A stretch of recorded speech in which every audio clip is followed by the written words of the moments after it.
Hey guys, it's Callie with BookshelfBanter.com, and I wanted to let you know about a book that I just finished called Darker Still. I read it on my Nook, so I don't have the actual book, and I can't show you the beautiful cover.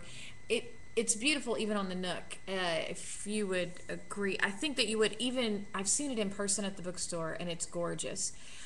This is by Leanna Renee Hieber.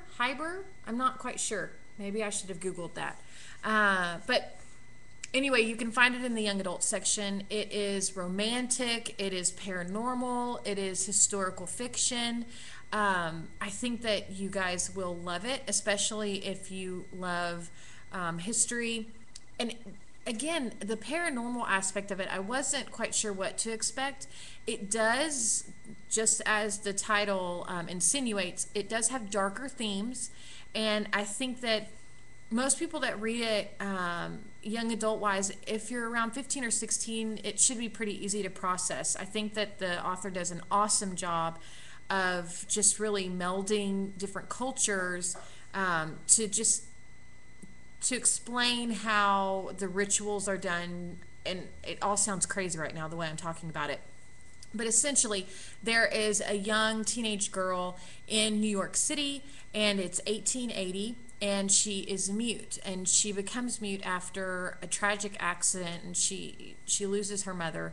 And I think that for me, not having anything in common with this girl, that the author does an amazing job of just making it to where I really do feel connected to her. And I don't know if it's necessarily sympathy or empathy, but I definitely connect with Natalie Stewart, who's the main character, and I feel like that more than her, I even love Mrs. North, who is one of the main characters that I think that you'll adore.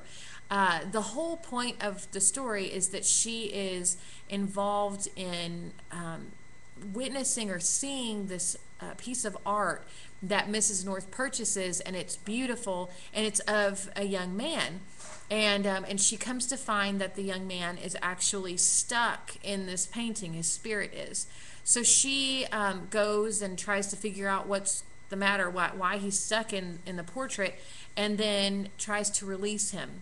So amidst all of that, of course, there's going to be a little bit of romance, and I really just really enjoyed it. I thought that it was done and written very, very well.